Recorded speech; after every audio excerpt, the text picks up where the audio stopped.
Hello, hope you're doing good. Welcome to my TicketTailor tutorial. In it, I'll be showing you how to sell tickets for an event using TicketTailor. TicketTailor is a platform that is designed for anyone, whether you're looking to create an event for a non-profit organization or you're looking to create an event that you can start selling tickets for. This is the platform for you. And I'll be leaving a link in the description that you can use to sign up for completely free. Once you have tapped on that link, you'll be redirected to this page, and you're going to tap right where you see enter email, and from there you can enter your email address or you can choose to sign up with your Google account. After you have signed up, you'll be redirected to a page just like this. Once on this page, you can simply fill out this section, so you can put in your organization name, and then from there you can scroll down. What are you using TicketTailor for? You can either choose whether you're using it for a charity or fundraiser, or you're using it for a venue or any one of these event options. So let's say we're using it for a sports team event. We'll select that. What are your tickets mainly free or paid? You can select whether they are free or paid right there. How many tickets do you expect to issue this year or per year? You can select that option right there. You can also scroll down, and from there you can add in what email address do you want questions from ticket buyers to be directed to, and do any of the following apply to your organization? Whether you're a charity or not for profit, you can select whichever one of these options.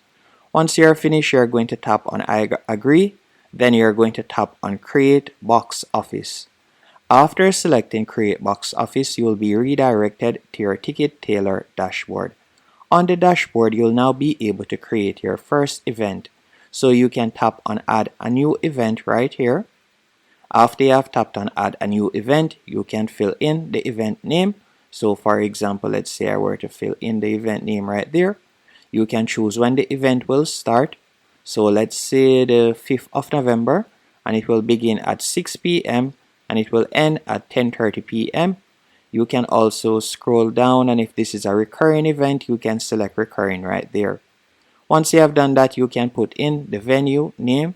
So I'll just call it test, or if it is an online event, you could select online, and you can also add in the description right there.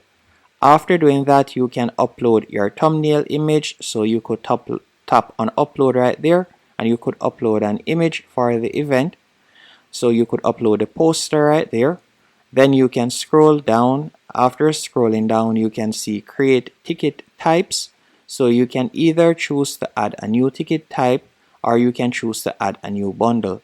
So let's say, for example, we were to tap on add a new ticket type. After you have done that, you can see the ticket name. So we can leave the first one as general admission. Then from there, you could enter in the quantity. So let's say, for example, we'll say 100, and then you could put the price that you would like to sell the tickets for. So we'll be selling them for, let's say, $25, and you can also add a booking fee if you want. So you can see buyer will pay $25, and you can see right there one trial credit, so we'll be charged a fee of $1.03, and you can tap on view fee calculation so you can see how that looks. And by tapping on advanced settings, from here, if you would like to add a description, you can do that. You can also choose whether you'd like to put it on sale or you would like it to be hidden. And you can also select the minimum order, as you can see right there. Once you're finished, you're going to tap on add ticket type. So we have added the general ticket type, as you can see right there. If you would like to add a new ticket type, for example VIP, you could tap on add new ticket type. Then from there you could put in VIP tickets, and you could put in the price that you'd like to sell it for and the quantity of VIP tickets that you would like to make available. Once you have done that, you will scroll down, and from here you can select the currency and time zone.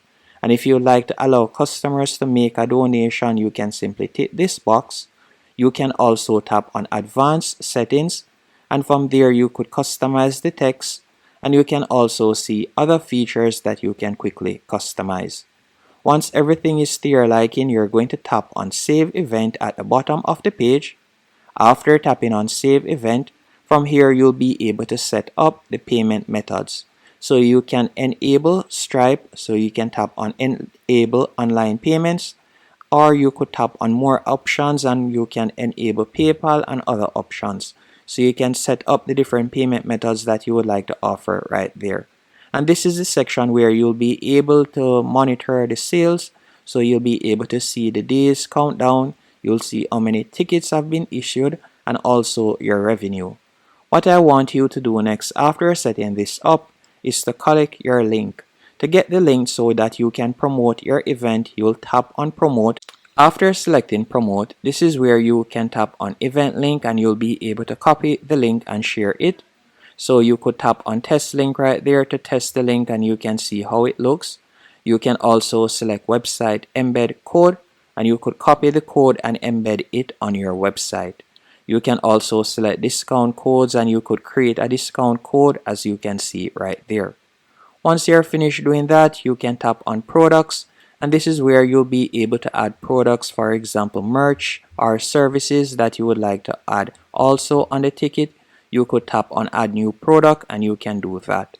You can also tap on membership and from here you could select their membership platform and you could set up membership benefits and so on. And that's basically it. Once you're finished and everything is to your liking, all you'll need to do now is tap on overview in the top left hand corner. After you have selected overview, from there we could select this. After setting up this option, you will now be able to customize your event page and then you can make the event active and then persons will be able to make a purchase. Hope you found this tutorial helpful and informative.